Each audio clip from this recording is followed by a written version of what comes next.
जी। अरे अध्यक्ष जी, अध्यक्ष जी, जिज्ञासु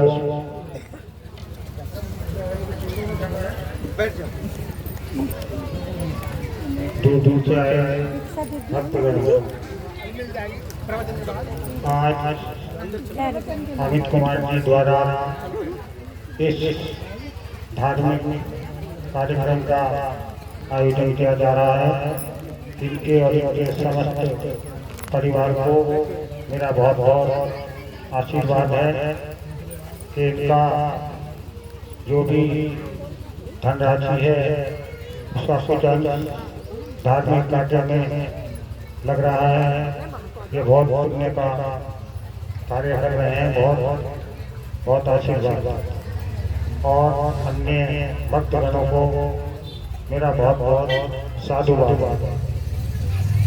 बहुत देर से हमारे विद्वान वक्ताओं के प्रवचन आप लोग श्रवण कर रहे थे और उन्होंने ऐसी ऐसी ज्ञानपरक बातें आपको बताई हैं। अगर सच्चे मन से उस पर चिंतन मनन करोगे तो निश्चित रूप से उसका बहुत लाभ प्राप्त होगा। जब हम किसी सत्संग या प्रवचन या इस प्रकार के धार्मिक कार्यक्रम में जाते हैं उसका हमें बहुत बड़ा लाभ मिलता है। कुछ लोग तो केवल इसलिए आते हैं इस परीक्षण करने के लिए कि हाँ क्या हो रहा हो, उन्हें शायद कुछ प्राप्ति ना हो, लेकिन कुछ बार बार सत्संग में आते हैं तो समझो उनको कई गुना लाभ प्राप्त होगा अगर वो उसको ग्रहण करने वाले होते। एक तो गुण ग्राह्य होता, गुणों को ग्रहण करता, एक उसके उलट में लगा लगा। दो प्रकार का श्रोता होते संसार के अंदर। एक तो उसको ग्रहण करते हैं, एक उसमें इफ और बट लगाने का काम करते हैं। जैसे बहुत गाँव में गया, एक जगह मुझे सुनने को मिला कि गुरु जी अपनी आरती करा रहे थे। तो मैंने भक्तों से कहा जो मुझसे शिकायत कर रहे थे कि तुम मंदिर में गए हो, कभी यहाँ गए हैं, मंदिर की मूर्ति ने कभी कहा तो आरती कर ले, वो किससे कहा था? कहा बताओ, किससे नहीं कहा? अपनी श्रद्धा से कर रहे थे। तो ये तो अपनी श्रद्धा का विषय है और आरती करना कोई बुरा काम तो है नहीं है। लेकिन जो दुर्बुद्धि होती, जो दुर्योधन को का नाम क्या था? दुर्बुद्धि, जिसकी बुद्धि दुर है, खराब है, विपरीत है, तो वो उस बात को उसके सही अर्थ में न लेके उसको विपरीत अर्थों में लेते। कोई सही बात भी कहोगे तो वो भी बुरी लगी। जैसे बहुत से सोचते हैं कि जैसे अभी किसी महात्मा गुरु की बात बता रहे थे हमारे मनोज कुमार जी, तो कुछ लोगों को बड़ी बुरी लग गई होगी कि इन्होंने तो बुराई कर, जबकि ये बुराई करना तो हमारे यहाँ कोई मकसद ही नहीं है। और हमने हिदायत दे रखी भाई किसी की बुराई मत करो, लेकिन सच्चे बोलो। तो सच्चे को बहुत सारे लोग बुराई समझते। समाज का सुधार कैसे होगा? जब हम सच की बात को बोल देंगे और उसको स्वीकार भी करेंगे। बोल दिया हमने, लेकिन दूसरे व्यक्ति ने उसको स्वीकार ही नहीं करा तो सुधार कैसे होगा? सच्चाई कहने की हिम्मत नहीं है तो भक्ति किस बात में कर रहे हो? काहे के भक्त हो? भक्त तो बिल्कुल निर्भय होता, उसे किसी प्रमाण की आवश्यकता नहीं होती। जैसे बहुत से लोग प्रमाण ये घूमते हैं, देखो फलाने ग्रंथ में ये प्रमाण लिखा, फलाने ग्रंथ में ये प्रमाण लिखा, साथ में कह देते कि देखो ये हमारे गुरु गुरु तो लिखा है प्रमाण। तो ये क्या है? कभी किसी संत ने कोई प्रमाण नहीं दिया। कबीरदास ने कभी नहीं कहा कि मैं कबीरदास हूँ, खुद कहा है। रविदास जी ने कभी नहीं कहा कि ग्रंथ में लिखा कि मैं रविदास जी हूँ। नानक देव जी ने कभी नहीं कहा फलाने ग्रंथ में लिखा कि मैं नानक देव हूँ। आज लोग जो है प्रमाण देते घूम रहे हैं। दे रहे नहीं, बहुत सारे किताब बांटते फिरते प्रमाण दे रहे हैं। प्रमाण पढ़ लो जी, ये क्या है? ये धर्म का व्यापार है। धर्म का जो व्यापार करता है तो उसका हर्ष बहुत बुरा होता है। कभी धर्म को व्यापार नहीं बनाना चाहिए। धर्म परमार्थ के लिए होता है, धर्म स्वार्थ के लिए नहीं होता। बहुत से लोग आते मेरे पास कि हमें बोलना, हमें प्रवचन करना, इस चीज पे वही बोल सकता है जिसके अंदर वो योग्यता हो। अयोग्य व्यक्ति के लिए कोई अनुमति नहीं है, जिसको बुरी लगती हो चाहे भली लगती हो। क्योंकि ये ब्रह्म की जो वाणी होती है, शब्द ब्रह्म कहा गया, तो ब्रह्म में लोभ होता है क्या? ब्रह्म लालच में कोई काम करता है क्या? ब्रह्म परमार्थ में काम करता है, वो स्वार्थ में काम नहीं करता। और अगर हम स्वार्थ में काम कर रहे हैं तो हम ब्रह्म से बहुत दूर हैं। हम आध्यात्मिक व्यक्ति नहीं हैं, क्योंकि ब्रह्म अध्यात्म को लेकर चलता। हम ब्रह्म का चोला धारण करके भौतिकता में घुस रहे हैं। भौतिकता दिखाने के लिए हम आध्यात्म के हैं, हम बहुत धर्म के काम कर रहे हैं, हम बहुत पूजा पाठ कर रहे हैं, बहुत हम पाठ कर रहे हैं, लोगों को सुना रहे हैं। लोग क्या सुनाओ? पहले अपने आप को सुना लो। अपने आप को नहीं सुनाया, अपने आप में कोई योग्यता पैदा नहीं करी। जब तक हम अपने अंदर कोई योग्यता पैदा नहीं करेंगे तो हम जो उपदेश दे रहे हैं तो उसका कोई विशेष फल ना तो श्रोता को मिलना और ना जो उपदेश है उसको तो मिलना ही नहीं है। भौतिक उपलब्धि चाहे वो कितनी हासिल कर लो, लेकिन आध्यात्मिक उपलब्धि कोई होने वाली नहीं है। हम सत्संग में जा रहे हैं, प्रवचन में जा रहे हैं, कथा भागवत कर रहे हैं, करवा रहे हैं। क्यों करवा रहे हैं? आध्यात्मिक उन्नति के लिए भी करवा रहे हैं। आजकल के लोग 99% लालच के लिए करवा रहे हैं कि भौतिक उपलब्धि हमें हासिल हो। ऐसे ऐसे देश से जब भगवान को बिल्कुल भी नहीं मानते, क्या उनकी भौतिक उपलब्धि नहीं है? चाइना है, कोई नहीं मानता। जितने कम्युनिस्ट है कोई नहीं मानता भगवान को, क्या मानता? लेकिन बहुत आर्थिक रूप से संपन्न है और बहुत सारे लोग बहुत भगवान की उपासना करते हैं, बहुत निर्धन। तो हमें ये सोचना है, हमें देखना है हम कौन से मार्ग पे चल रहे हैं और चला रहे हैं।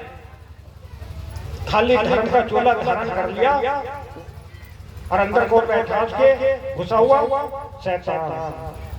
तो शैतान के अंदर से क्या निकलेगा? कोई फूल खिला होगा, उसके अंदर से क्या निकलेगा? सुगंध निकलेगी या दुर्गंध निकलेगी? दुर्गंध वाले फूल होते हैं, तुम ये सोच रहे हो पहले का ऐसा फूल होता है, उसमें दुर्गंध निकलती। तो उसके अंदर क्या चीज प्रस्फुटित हो गई है, वो है महत्वपूर्ण। तो ये जो व्याज पीठ बनाई गई, माथा किसका टेका जाता? व्याज पीठ टेका जाता। उसमें किसी को बैठा दो, कितना ही बड़ा उम्र का व्यक्ति आओ या पद का हो, तो वो माथा किसका टेकता? व्याज पीठ। अगर यहाँ एक बच्चा बैठ के प्रवचन देगा तो उसका माथा किसका टेक रहे? वो व्याज पीठ का। महत्व है व्याज पीठ का। तो उस पर अयोग्य व्यक्ति बैठना चाहिए, योग्य। लेकिन आज क्या हो रहा? आज क्या स्थिति है? बस एक ड्रामा। बीच में बात करो, बात सुन तो हमारी समझ के घर में कर लेना बात। आज क्या है? ड्रामा। जितना अच्छा ड्रामा कर लोगे उतना अच्छा कटोरा भरेगा। यही तो है। और कुछ बताओ?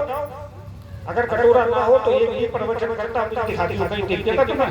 दूर दूर तक कोई दिखाई देने वाला नहीं। ये जो अनमोल जीवन हमें प्राप्त हुआ है, अनमोल, इसका कोई मूल्य नहीं है। कभी कोई ये सोचता हो कि हम पैसों से इसको तोल दे, ये मूर्खता है। ये तो त्याग का विषय है। एक मास्टर जी कहते हैं कि लाइन खेती को छोटी कैसे करेंगे? तो वो तो उसकी बुद्धि कोई है मास्टर जी वाली। कैसे करेंगे? लंबी लाइन खींचेंगे उसी साइज में, तो वो छोटी हो गई। ये है भौतिक बात। अध्यात्म कहता है कि उसे मिटा दो। जब उसे मिटा दोगे तो वृत्तियां शांत होंगी,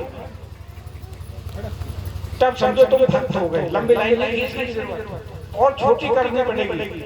जब अपने में सुखो जाओगे, जैसे कछुआ होता अपने अंगों को समेट लेता और बाद में कितने प्रहार करते रहो, उसमें कोई प्रभाव नहीं पड़ता। ये है चित्त की वृत्तियों का निरोध। और यहीं पर पूरी कहानी खत्म हो जाती है। पूरा जो योग है वो कहाँ खत्म होता।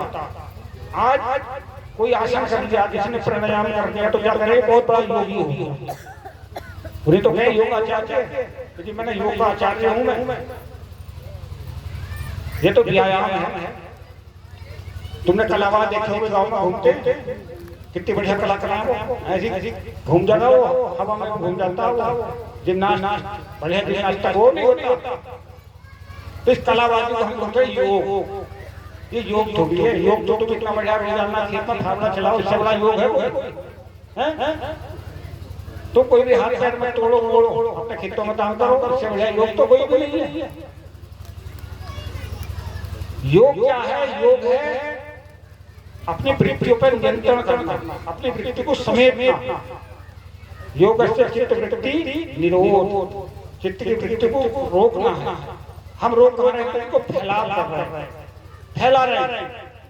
तो हम अध्यात्म में कहाँ हुए, और बिना अध्यात्म के चले हमारे जीवन का उद्देश्य पूरा नहीं हो सकता। भौतिक उन्नति कितनी कर लो, एक स्थिति ऐसी आई लास्ट में, फिर कोई साथी संगी होने वाला नहीं है। कोई कितना साथी संगी होगा? अभी मैं परसों अखबार में पढ़ रहा था, कल का अखबार होगा वो, इच्छा मृत्यु, सुप्रीम कोर्ट ने परमिशन दी, इच्छा मृत्यु की है। कितने साल से बेचारा वो कोमा में था बच्चा वो, तो परमिशन ले दी कोर्ट ने। पहला केस था देश में। कोई अपने बच्चे को मरवाना चाहेगा? बताओ, कोई नहीं चाहता। लेकिन एक ऐसी स्थिति आ गई कि उन्हें खुद का दरवाजा बंद करना पड़ा उसकी मृत्यु के लिए। तो ये अंतिम सत्य है। तो कुछ तो बुद्धि वाले बहुत बुरे हो गए, जो सद्बुद्धि वाले वो अच्छे चले जाए, क्योंकि मृत्यु तो निश्चित है। अब उसे कैसे सुगम बनाना है, उसके लिए तो अध्यात्म की जरूरत पड़ी। नहीं तो क्या करें, अध्यात्म क्यों कर रहे हैं हम? ये प्रवचन कर रहे हैं या सत्संग सुन रहे हैं या इस प्रकार के धार्मिक आयोजन कर रहे हैं, कोई भंडारा नहीं करते हम। कभी कोई ये समझता हो कि कोई भंडारा कर रहे हैं। भंडारा तो लोगों ने कमाने का साधन कर रखा था। अगर तुम कहीं जाओगे भंडारे में, अन्न भी तुम्हारा होगा, खाओगे तो मत देखे लिए तुम आओगे, तो भंडारा कैसा होगा? ये तो अतिथि सम्मान के लिए है। अब हम प्रवचन के लिए आए, तो इन्होंने अमित जी ने हमारे जो आने वाले भक्त हैं उनके सम्मान के लिए भोजन के प्रसाद है। ये उसलिए नहीं है कटोरा रखो जी लाओ, अगर यहाँ खाने आओगे तो तुम चढ़ाओगे। ये वो वाला भंडारा नहीं है, समझ गए? ये तो अतिथि देवो भव है, अतिथियों के सम्मान के लिए व्यवस्था है। ये नहीं है कि तुम हम पूरी पकवान या अच्छे बढ़िया बढ़िया चीजें खिलाओगे तो हम बहुत प्रसन्न होंगे। ऐसा नहीं है हमारे, वो वाला भंडारे नहीं होते।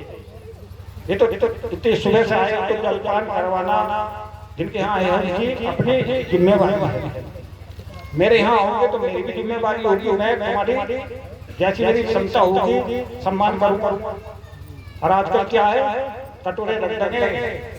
अभी गेहूं आने वाले थोड़े दिनों में, गाड़ियां घूमनी शुरू हो जाएंगी, लाओ जी हम भंडारा करेंगे। खुद अरे जब तुम बारात बुलाओगे हैं तो बारात से लोगे क्या? तुम अपनी जिम्मेवारी को बुलाओ ना। ये समझने की बात है। यहाँ से अध्यात्म शुरू होता कि हम कहाँ फंसे हुए। हम धर्म का दुरुपयोग तो नहीं कर रहे। खाली धर्म का चोला धारण कर लेने से कोई धर्मात्मा नहीं बन जाता। मैं लाल पीले काले काले पहन के घूमूंगा गाँव में तो कितने लोग नतमस्तक होंगे केवल कपड़ों को देख के, तो वैसे सोचते हैं पता नहीं कोई घूम रहा होगा। तो ये कोई प्रदर्शन का विषय नहीं। जहाँ प्रदर्शन है समझो वहाँ कुछ गड़बड़ी जरूर है। क्या जरूरत है प्रदर्शन करने में? बताओ। रूप कौन बनाता? जो बेरूप होता। बेरूपी तो बनाएगा, और इसमें रूप होगा तो उसे कैसे बेटा बनाने के लिए वो कैसा है, ऐसा जैसा किसी प्रश्न बना दिया। तो यहाँ समझो कि वे अपना रूप क्यों बदल रहे हैं? ये कौन सा तिलिस्म? तिलिस्म होता जानते हो? लोगों को भ्रमित करना। भ्रमित तो डालने आते हैं कि जितने लोग हैं ये भ्रम पैदा कर रहे समाज के अंदर। इन्होंने अपने कुछ ऐसे गुर्गे या एजेंट छोड़ देते वो इन राम भक्तों को भ्रमित करते, हमारे धर्म से हमें को अलग कर जाता। हमारे इतने शक्तिशाली महापुरुष आए, देवी देवता आए, हम उन्हीं को नजरअंदाज करके इधर उधर भटक रहे। जब तुम अपने आप को छोड़ दोगे, अपने स्वरूप अपने वजूद को छोड़ दोगे, अपनी परंपराओं को छोड़ दोगे, तो वो जिसने बनाई थी वो चीज, उस शक्ति ने भी तुम्हें छोड़ दो। अब होगा क्या उसका परिणाम? जब हम अपना रास्ता बदलते, रास्ता छोड़ते, हम सनातनी है, सनातन का रास्ता छोड़ते हैं या उसको दुरुपयोग करते, तो वो जो शक्ति है, जो अदृश्य शक्ति है, जिसको ईश्वर कह लो, परमात्मा कह दो, भगवान कह दो, अपने अपने शब्दों में जिसको जो लगता हो वो कह लो, वो दंडित जरूर करते। आजकल कितने गुरु नाम दे रहे हैं, कोई नाम का दान दे रहा, नाम का भी कोई दान दे रहा, तुम्हारे नाम का दान दिया जाएगा भाई, अन्न दान दे दोगे, वस्त्र दान दे दोगे, जल को दान कर दोगे, लोगों को बांट दोगे, जो कौन सा नाम दान हो, नाम भी दान कर दिया जाता, दिखा नहीं तुमने? इतनी मूर्खतापूर्ण बात है। ये कौन सा दान है भाई? इनका नाम मनोज है, मनोज का नाम दान दे दूं मैं, ये कौन सी बात हो? तो भ्रमित नहीं करें, विचार ही नहीं करते। भगवान का नाम भी दान में दिया जा रहा है। अच्छा जी, भगवान देखा तुमने तो तुम उसका नाम का दान दो। कोई स्ट्रक्चर होगी उसका तो हम नामकरण करेंगे। जब बच्चे का जन्म नहीं होता तो उसका नामकरण भी नहीं होता, जब जन्म होता है तो नामकरण होता, और वो तो अजून है, अजन्मा है, अनंत है, अविनाशी है, उसका नाम कहां से आता? यही एक ऐसा धर्म है सनातन धर्म जो बिल्कुल तार्किक और लॉजिक है, जो धर्म पे आधारित है। लेकिन कुछ ऐसे मूर्ख पैदा है पे सुनने को तैयार नहीं है। वो अपनी बात कहेंगे कि तुम सीधे सह शरीर वहां चले जाओगे, सत्यलोक में सह शरीर कोई आता गया दुनिया में। लेकिन एक ऐसे मत के लोग हमारे तुम्हारे बीच में घूम रहे हैं जो सह शरीर भेज रहे। हमारे हिंदू धर्म अंतिम क्रिया अग्नि में होती, उनके अग्नि में नहीं करते, कपड़े में लपेटेंगे, जैसे कुत्ते को कुत्ते में दबा ले ना, ऐसे दबा देते। अब कहाँ गया वो? सीधा वहां चला गया। कौन से लोग और मान रहे हमारे तुम्हारे बीच वाले, कोई बाहर के नहीं मान रहे। बाहर वाले जो अपने मतों वाले वो तो पक्के हैं बिल्कुल। ये हमारे जो सनातन वाले ये कितने विचलित हैं, कितने अपने धर्म से विमुख हो रहे हैं। और जब विमुख हो रहे हैं तो जो इन्हें विमुख करने वाले उनको वो कुदरत दंड देती है। तुमने कभी किसी संत महापुरुष के बारे में सुना कि वो बीमार हुआ या अन्य किसी आपदा में चला गया हो? रविदास हुए, कबीरदास हुए, नानक हुए, महावीर हुए, कभी तुमने बीमार देखे? लोग कहते कि बीमार शरीर का धर्म है। शरीर का धर्म नहीं, वो इन तत्वों पर नियंत्रण करते हैं। नियंत्रण जो पंच महाभूत है उस पर नियंत्रण करते हैं, तब वो उस जगह पहुंचते, उस चेतना के पास पहुंचते हैं। ये बीमारी तो तत्वों में हुई, इसका मतलब वो तत्व से ऊपर उठे ही नहीं। इसलिए हमारे जितने भी संत महापुरुष हुए, कभी कोई अस्पताल का मुंह नहीं देखा उन्होंने, या कहीं एक्सीडेंट में नहीं गए होंगे। क्यों? क्योंकि उन तत्वों से वो पर नियंत्रण करके ऊपर होते। उन संतों की तो कहानी सुना के आज ठग रहे लोग। कहानियां उनकी सुना रहे। मीराबाई ने तो जहर खा लिया था, तब भी उस पर कोई फर्क नहीं पड़ा था, वो भी अमृत में बदल गया था। उसने कोड़ी को टच करा, उसका कोड़ ठीक हो गया। और आजकल तो खुद ही कोड़ी होकर मर रहा है। सोचो ही तो विचार करो कि हम कहाँ जा रहे हैं, हम कौन से धर्म के अनुयायी हैं। अपने धर्म से अगर अलग हो गए तो वो धर्मराज निश्चित रूप से हमको दंड दे। पुरस्कार नहीं मिलेगा कभी, ये सोचो कि पुरस्कार मिलेगा। क्योंकि मैं बहुत जगह जाता हूँ, बाद में तो लोग बड़ा विरोध करते हैं कि गुरु जी के मुनि ऐसे बोल गए, गुरु जी ने ये करा दिया, वो करा दिया। तो मैंने कहा दुर्बुद्धि है, दुर्बुद्धि को बुलाओ, उनकी बुद्धि की शुद्धि करो। हवन करे ना, शुद्धि करने के लिए हवन करा जा, तो उनकी बुद्धि की शुद्धि की आवश्यकता। उनके अंदर इतने दुर्गुण अंदर घुसे हुए हैं उनके अंदर, अवचेतन मन के अंदर। और क्यों है? केवल लोभ के कारण। उजले तन तो बहुत काले, मन उनके बिल्कुल काले हैं। इतनी अच्छी अच्छी मीठी मीठी बात करेंगे वो, और अपने जाल में फंसा लेंगे। हम ये नहीं समझते कि ये इसके पीछे इसका मोटिव क्या है, इनका उद्देश्य क्या है, इनका लक्ष्य क्या है। कहने के तो कह रहे हैं कि ये देश बेगाना है, यहाँ रहना नहीं है। जब देश बेगाना है या रहना नहीं है तो इतनी बड़ी बड़ी लंका को बना रहे हैं। कभी पूछा, किसी ने सवाल करा उनसे? ना, बस सुन लेते, सुनो मत, उसका सवाल का जवाब भी लो कि अगर तुम ऐसा कह रहे हो तो तुम कैसा कर रहे हो। अगर कोई मेरे पास आता, अगर मैं वो काम कर रहा हूँ तो मैं उससे कभी हानि करने का, पहले उसे त्याग करूंगा, उसके बाद उसका उपदेश करूंगा, तभी तो उसका असर होगा। खुद तो कर रहे गलत काम, उपदेश दे रहे बहुत बढ़िया, मुंह में राम बगल में छुरी, तो इससे क्या काम होगा? इससे पाप लगेगा। अगर तुम जैसे हो वैसा ही उच्चारण करोगे तो हमारे चेतन और अवचेतन मन जब दोनों एक लाइन में होंगे तब उसका इस ब्रह्मांड में असर होगा, अन्यथा कोई असर नहीं हो सकता। अगर तुम निशाना भी लगाओगे तो जब तक वो एक सीध में नहीं होगा उसका टारगेट, और वो जो पैरल है तब तक वो हिट नहीं करने की लक्ष्य। ऐसे ही हमारा अंदर भी ऐसा ही सिस्टम है, वो तभी उसको हिट करेगा जब हम मनसा वाचा कर्मणा हमारा एक तो मन में कुछ है, वाणी में कुछ है, और कर्म कुछ और चल रहा। उपदेश तो बहुत बढ़िया कर रहे हैं, गीता सुना रहे, रामायण सुना रहे, भागवत सुना रहे, ना तो गीता की मानते, ना रामायण की मानते, ना भागवत की मानते। ये मानते हैं? बताओ। उपदेश कर रहे खाली काहे के लिए कर रहे, भेदभाव का तरीका निकाल। तो वो हमें क्या देगा? उसने 2 हाथ 2 पैर अच्छे दिए, काहे के लिए? करने के लिए तो दिए, या कटोरा रख के भीख मांगने को दिए? भाई ये बात बहुत बुरी लगती लोगों। तो इन्हें भिखारी क्यों नहीं कहते तुम? जब तुम सत्य को सत्य नहीं बोल सकते, पीछे लिखा है सत्य ही ईश्वर है, तो सत्य को तुमने स्वीकार करा नहीं तो ईश्वर कहाँ से स्वीकार हो गया? काहे कि तुम उपासक हो गए, काहे कि तुम कितने मंत्र कर लो, यंत्र कर लो, जंत्र कर लो, क्या फल मिलेगा उसको? बिल्कुल भी नहीं मिलेगा। इसलिए वो कहते हैं कि साच बराबर तप नहीं, झूठ बराबर पाप। तो पाप तो यहीं से शुरू हो गया। आध्यात्मिक जगत में, भौतिकता में तुम कुछ भी करो, उससे कोई मतलब नहीं है। हमारा है अध्यात्म से मतलब। हमारा आध्यात्मिक जगत में तुम झूठ बोलते हो तो पूजा पाठ का कोई लाभ मिलने वाला नहीं है। क्या कितने तुम तप कर लो या जप कर लो या हट कर लो, कोई लाभ नहीं मिलेगा। सच बोल लोगे तो सबसे में जय जय। तुमने महाभारत में दुर्योधन को, क्या नाम है, दुर्योधन के जो बड़ा भाई था युधिष्ठिर, उन्हें क्या कहते? धर्मराज। उनके जो रथ के पहिए थे धरती से 2 फीट ऊपर तो चलते थे। कहना पाप बहुत भारी होता, लेकिन वो गुरुत्वाकर्षण से क्यों ऊपर चलते थे?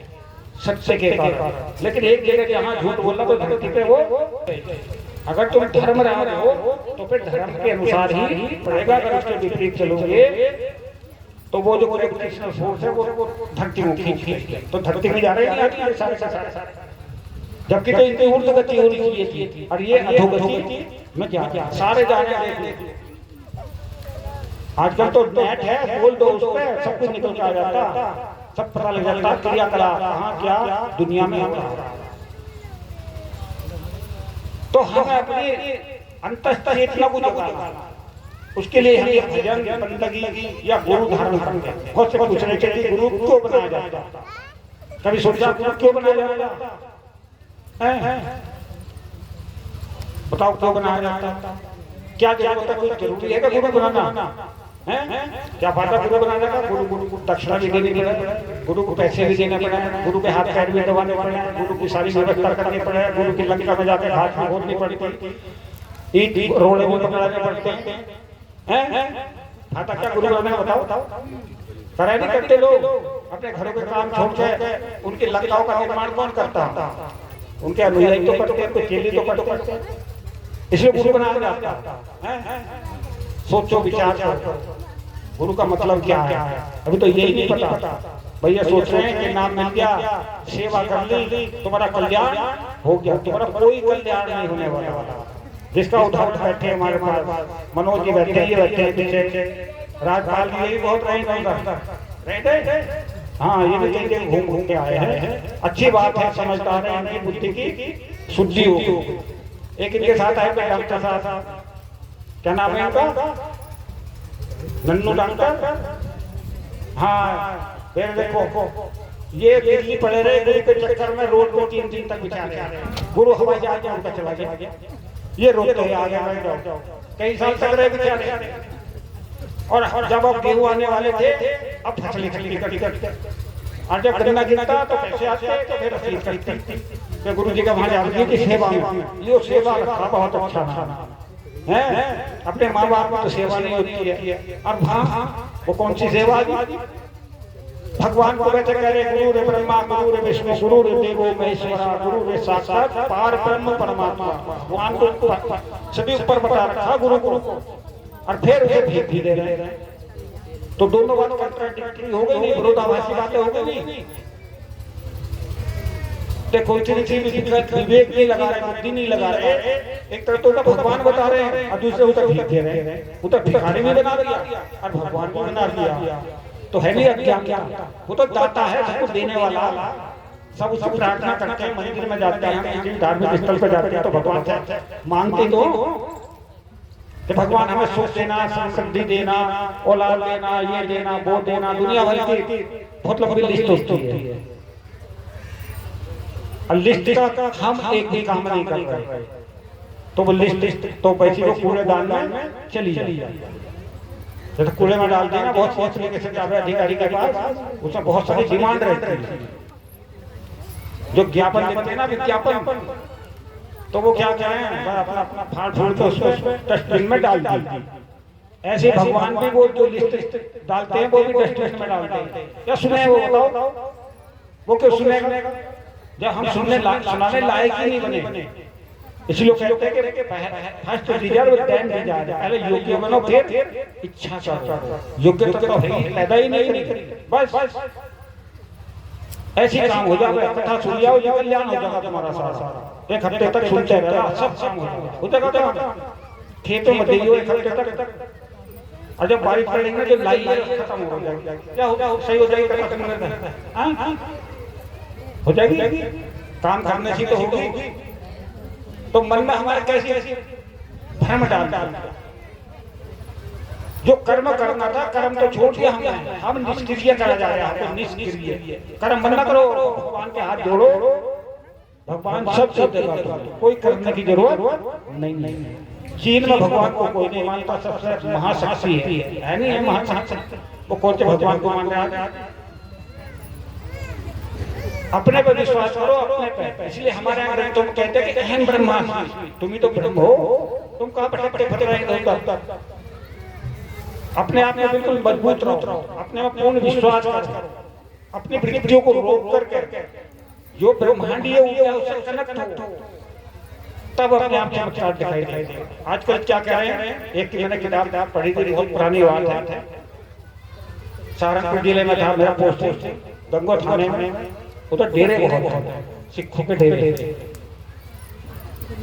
तो लखनऊ एक गांव पड़ता था, वहाँ उधर पैसा आतंकवादी बहुत था।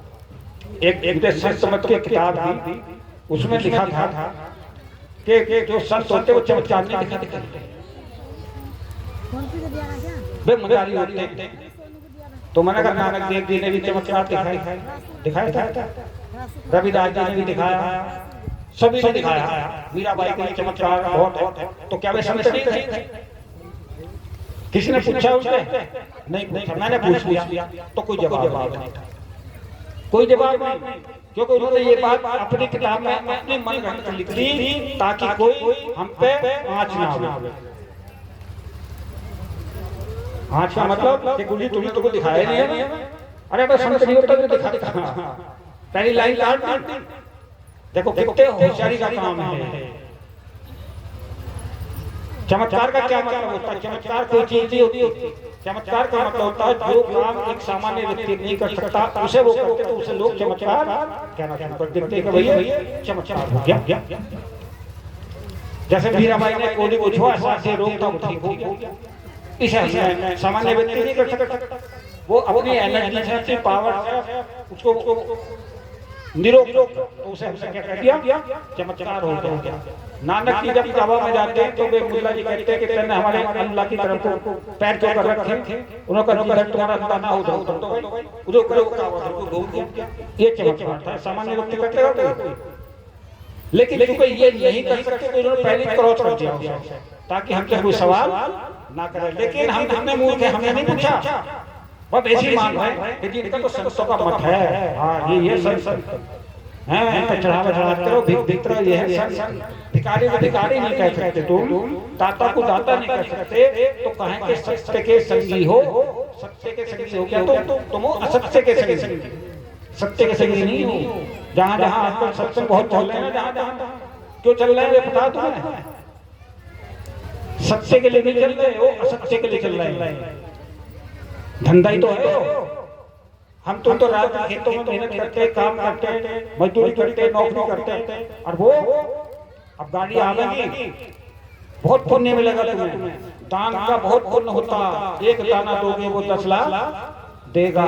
ले उसे 1 रुपया देगा, 10 लाख दे तो मैं भी जाऊंगा। लेकिन उन्होंने किताबों में कहते एक दाना धरती माता को दोगे, ये पूरा 100 गुना करके देगी। अरे तो माता है, माता तो देगी, तुम क्या है भाई? भिखारी दे देगा तो मतलब धरती माता से अपनी तुलना कर रहे हैं भिखारी, समझो। उन्हें आज कह रहे हैं महापुरुष, परमात्मा के अवतार, ये हैं अवतार। तो हमारा धर्म कहां से खंडित होता है? यहीं से होता है। तुम्हारे धर्म को भ्रमित करने वाले कालनेमी बहुत बहुत, तो धर्म की रक्षा करो और अधर्म का नाश करो। गीता में श्लोक आया, यदा यदा ही धर्मस्य ग्लानिर्भवति भारत अभ्युत्थानम् अधर्मस्य तदात्मानं सृजाम्यहम् और धर्म संस्थापनार्थाय संभवामि। भगवान राम कहते तो वो तो कर देते काम सारा, लेकिन करा तो नहीं। क्या करा था बताओ? उन्होंने अपनी पहले लोगों को जागृति पैदा करा, जागरण पैदा करा। तो संतों महंतों तो महापुरुषों का काम होता है जागरण पैदा। तो ये जागरण पुनर्जागरण है, जो सनातन को लोगों ने उसकी व्याख्या गलत कर दी। एक किताब में मैंने पढ़ा कि कबीरदास रामानंद के गुरु थे। राम के गुरु थे, तुम भी तो पढ़े लिखे होंगे। जो प्रमाणिक ग्रंथ हैं उसमें रामानंद के शिष्य थे कबीरदास, लेकिन एक व्यक्ति ऐसा आया उसने उसका कर दिया और उसके चेले उसे हमारे तुम्हें पढ़वाते रहे, इसे पढ़ो, देखो इसे पढ़ो, हैं प्रमाण दे रहे हैं। प्रमाण पता नहीं कहाँ के, कोई गीता का, कहीं रामायण का, कहीं वेदों का, कहीं पुराणों का प्रमाण दे रहे थे। ये प्रमाण की क्या जरूरत है? प्रत्यक्ष के प्रमाण की जरूरत होती है कोई? एक व्यक्ति जेल में पड़ा, वो तो प्रत्यक्ष है, उसमें प्रमाण की क्या जरूरत है? बताओ। लेकिन इसी बात को लोग निंदा नहीं है, ये सुधार है। सुधार के लिए ही गुरुओं की जरूरत पड़ती है। चलती चाहती देखकर रहा कबीरा रोए, 2 पार्टनर के बीच में साबुत पहुंचाना, कोई जो किल्ली से चिपक गया उसका बाल दबाका हो, तो वो किल्ली कौन की है? वो शाम हमारे प्रधानाचार्य जी बता रहे थे कि वो गुरु है। जब हम उस गुरु रूपी किल्ली से लग जाते हैं, मतलब समर्पित हो जाते हैं, तब वो जो पीसने वाली क्रिया है वो खत्म हो जाती है। इसलिए गुरु की जरूरत पड़ती है। ठीक है। और ये भी कहा कि बिना गुरु जो फेरत माला, बिना गुरु जो करके पूजा ध्यान, बिना गुरु सब बेकार है कहते संत सुजान। लेकिन गुरु करो जान के, पानी पियो छान के। ये जो 5 योग्यताएं लिख ली, अगर ये है तो गुरु बनाओ, नहीं तो उसका त्याग कर दो। अगर त्याग नहीं करते तो गड्ढे में जाओ। राम नाम सब है, अगर उसका त्याग नहीं करते। चलो बहुत धन्यवाद।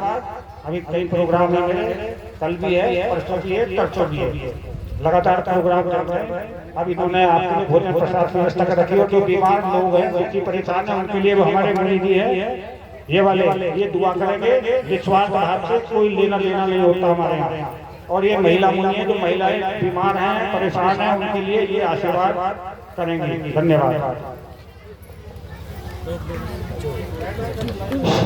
हेलो, देखिएगा प्रिय भक्तों, आज रात का नाइट का जो प्रोग्राम है वो मिर्जापुर दरवाड़ा श्री राजपाल सिंह जी हैं।